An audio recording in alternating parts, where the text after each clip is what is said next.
Jadi setelah saya pakai cincin aniranya selama 10 hari terakhir ini ya bun ya, suami saya itu sebenarnya sudah mulai deket lagi sama saya gitu bun. Gak kayak dulu, bahkan kalau sama si pelakor itu dia mulai sering cekcok bun. Kalau dilihat-lihat sih dia mulai gak betah bun. Dia tuh sering curhat sama saya tentang kejelekan wanita itu.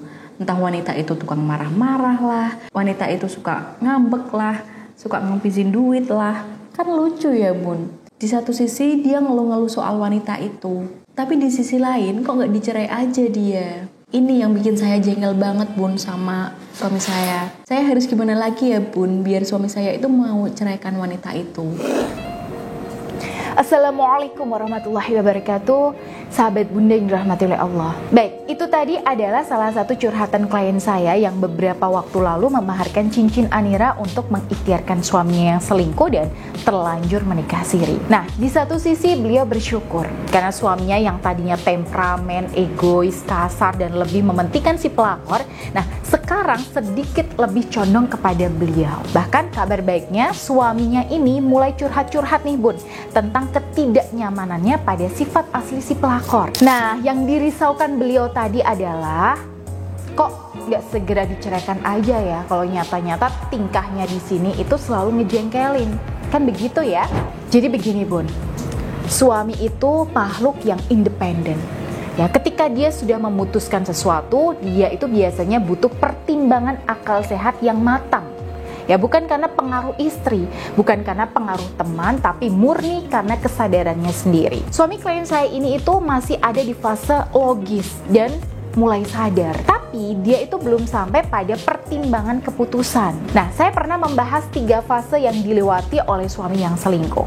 Jadi bun, yang pertama, fase bulan madu, di mana dia sedang asyik-asyiknya sama selingkuhannya. Dia itu lagi lengket-lengketnya sama si pelakor. Nah, lalu berlanjut ke fase yang kedua.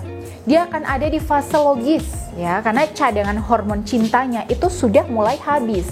Nah, di sini dia mulai melihat semua kekurangan selingkuhannya.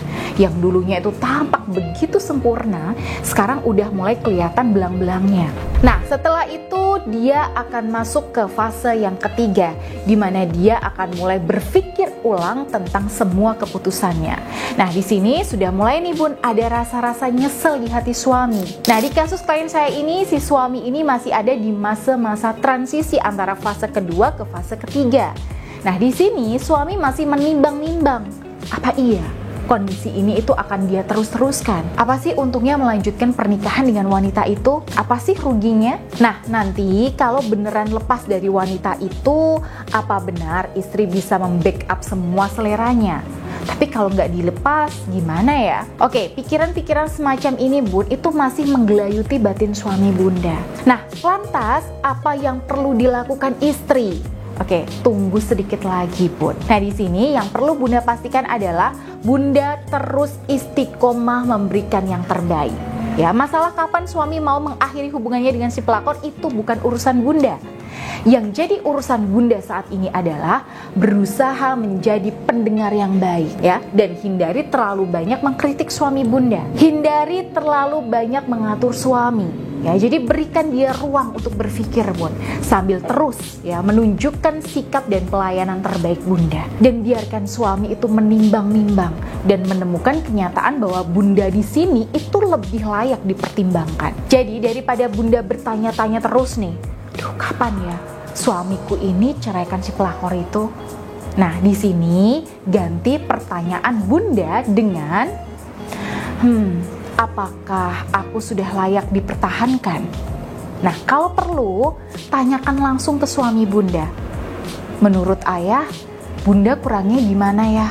Apa yang perlu bunda perbaiki? Dan apa yang bikin ayah suka? Dan sebagainya bun. Nah, itu yang perlu bunda lakukan ketika suami ada di masa transisi dari fase kedua ke fase ketiga dari hubungan cintanya dengan wanita lain. Nah, selain itu jangan lupa buat para sahabat bunda klien saya yang mengikuti bimbingan saya untuk selalu istiqomah ya, menjalankan aktivasi dan penyelarasan energi aura dengan wasilah cincin anira supaya proses di sini itu terasa lebih mudah dan mudah-mudahan lancar. Baik, itu tadi yang ingin saya sampaikan Bun, dan semoga bermanfaat buat para sahabat Bunda. Dan kalau Bunda yang nonton video ini itu punya keluhan yang serupa atau punya kasus serupa dengan klien saya dan butuh bimbingan, silahkan bisa langsung daftar saja ke nomor yang tertera di sini. Baik, saya Bunda Ayu. Wassalamualaikum warahmatullahi wabarakatuh.